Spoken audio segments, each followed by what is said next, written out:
I want to welcome you to Dream Chasers Radio with me, your host, Yaga Diamond. What's up, peoples? How you doing? It is a great day. Yes, it is. And I have an author on the show. Oh my gosh. I am so very excited to have him on the show. It is his first interview. And so we have to be like really cool to him. So I want you to comment below. Go check out the links in the description box so that we can give him a warm welcome to Dream Chasers Radio. I want to welcome Mr. Godwin to the show. And I know I said that right. Yes, you did. Awesome. So tell us about yourself. Okay, well, I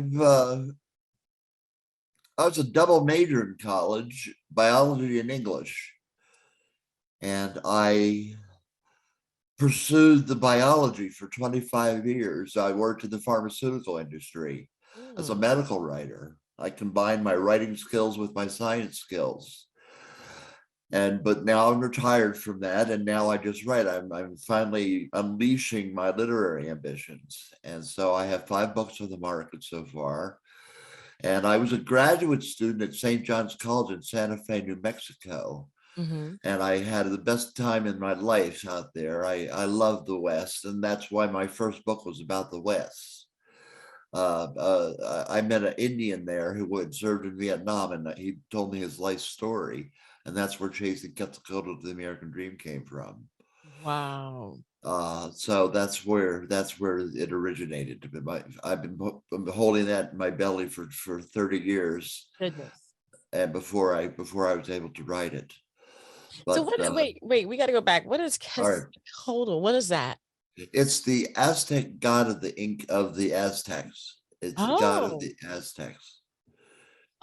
so why did you name it Quetzalcoatl? Am Because I saying it right? that's one of the main characters, guardian angel. It's Quetzalcoatl, named Quetzalcoatl, and Okay. so it's chasing Quetzalcoatl, her guardian angel, to the Wow. American dream. Wow. And so this relationship that you had with the Indian, this was special to you. Absolutely, he was an old guy, and I knew he wasn't going to live forever, and he just took one of my days off. I just sat down with him at a bar, and we just went through his whole life story, and it was fascinating. Told me all about the West of the 19th century, Wakova, and the ghost dance, and how his people suffered. And I had to get the story out, but it took me 30 years before I had the energy to write it. Yeah, I hear you. I hear you. Being in biology and then Right, in the medical field, this was right. something that took up most of your It time. did. It was it was hard work. It Yeah. kept me really busy.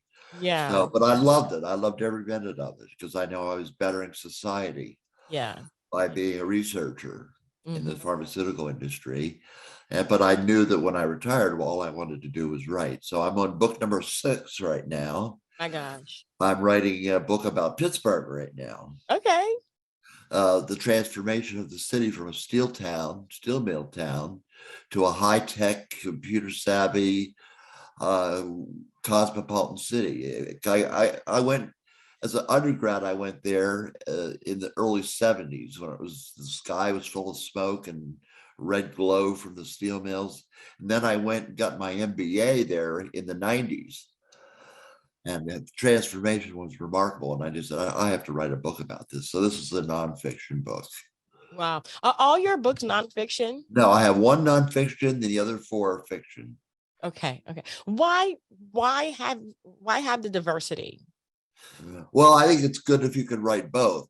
Some people can't write both fiction and nonfiction, but I think I have the skill to do both, and so I wanted to mix it up, and Wow. that's what I've done. I've only had one nonfiction so far, but plus traditionally nonfiction sells better than fiction. Yeah. So that's the other reason. Awesome. So you have the first book. The gentleman, I mean, obviously he's probably not with us today, but I Right. mean, he has made a long lasting mark on your life to say that he really is in spirit with you today. Yeah. Those stories that he told you, and then you writing the book about it, were they still living in your mind so vividly when you wrote it Absolutely. from the early days, It was 30 like a years? dream when I Wow. was out there. The West came alive for me because of him. And we traveled all over the West and Santa Fe and the San Juan Mountains, and he showed me his house and everything. And we explored the Four Corners, and I just had a wonderful time with him. That's wonderful. It is wonderful to get with other people of different cultures and find out what's going on with them. Did you feel what he felt when you wrote it? I did, because the reason I went there, my mother's a Navajo. Mm, So as she started an Indian jewelry business in Pennsylvania, mm-hmm. and she got all her jewelry from the Navajo Nation in New Mexico. And Okay. I said, well, I want to know New Mexico too, so that's why I applied to St. John's College and went out there, because I had explored the West with my mother too, and Right. we got to go to ceremonies that most white people don't get to go to, and the whole culture opened up to me, Mhm. and I feel that's part of my strength, is knowing two cultures. Yeah, definitely. Definitely. And So I my feel, main character is half Indian, half white. wow. And So that's good. Is that you? Is that kind of related well, to in a way, it who you is, are? because Uh, that is me. My mother was a Navajo. mm. That is so cool. I know how you feel because there's a lot of whites that are mixed. And then there's like my culture, blacks that are mixed as well. I have Irish, I have a lot of different things in my Right. family because of the circumstances. Right. But we can't deny any part of our heritage, That's nor right. can we deny, like if we did that, we would be denying virtually ourselves. It just doesn't Right. make any sense. That's right. And circumstances, yeah, they were really bad. And you wrote a book about it, and it's good to get that out there. People are misunderstanding each other today. I think the complexities of the diversities and the conflicts are the misunderstanding of each other. I think that when we do this is better for us. And so you do have a second book out as well. I have the second book we want to talk about is it takes place in New York City, which I spent some time in. It's about looking through the dark. It's a passage from the Bible. You see through a glass darkly, but Mm-hmm. we will come out the other side and see clearly Mm-hmm. when there's a spiritual transformation in the country. And I think that spiritual transformation is happening now. Oh my gosh, something's happening. I'll tell you that Yeah, much. yeah. So that's why I wrote a book about that. It's Through the Mm. Dark Looking Glass, which is right out of, I can't remember, it's Corinthians 1:19, I think, something like that. Wow. Wow. So how did this book come out of you? Did it come out of you at the same time as the other one, or is it No, I different wrote it a timing? few years later. I got a kind of jaded experience. I guess you're based in New York, aren't you? No, I'm in Florida. Oh, you're in Florida. Yes. Oh, okay. Well, I could only handle New York for about a year, and I had to get out. I couldn't take it because I'm a country boy. But I New learned a York is, lot. yeah. New I York is learned a lot. I fast. know I learned, and now I live in the country and I'm happy, and I thank God I didn't have to spend my life there. Yeah. Yeah. I moved away from New York a long time ago to Florida. It's Uh-huh. really not as slow as the country, but it is a lot slower than New York City. Right. Right. Definitely, definitely. So let me ask you a question. From Yeah. the book, the first one that we talked about, and I can't even pronounce that name. I'm not gonna do it because I'm All really right. bad.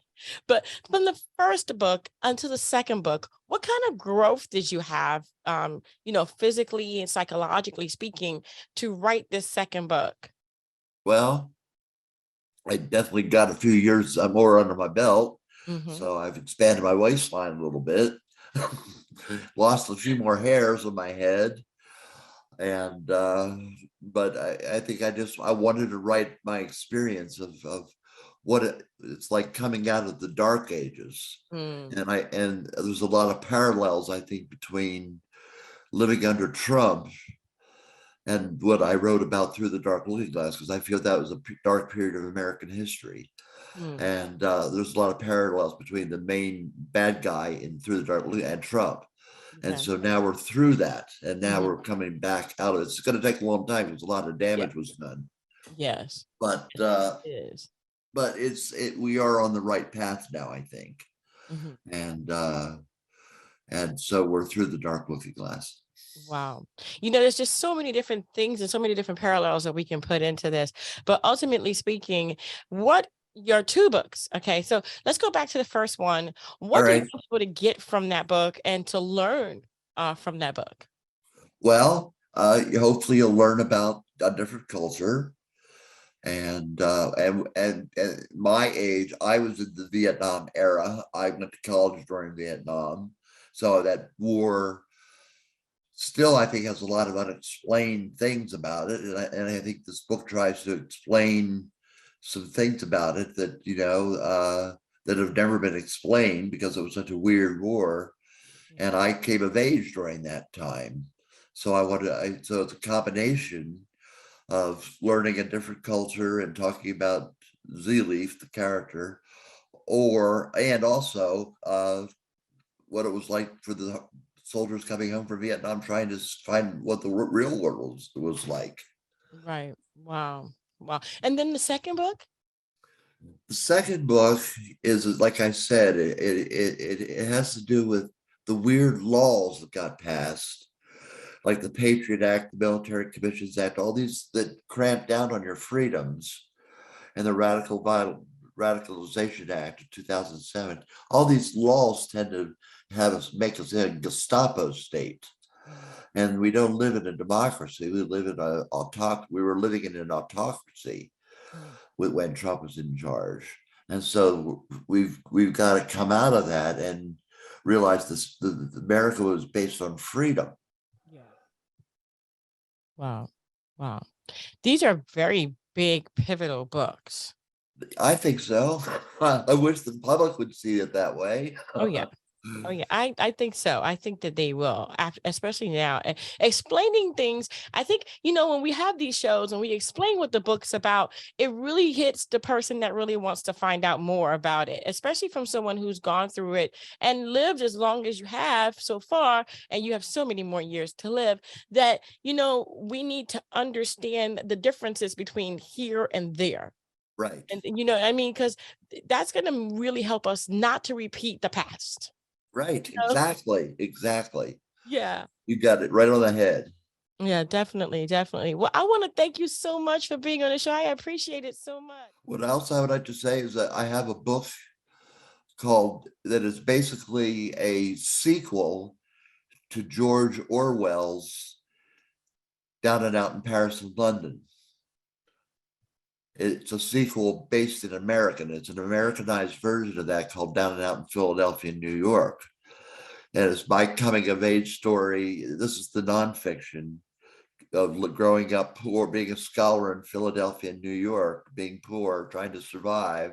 Mm, And it's basically it updates the dialogue from Orwell right. to the American scene.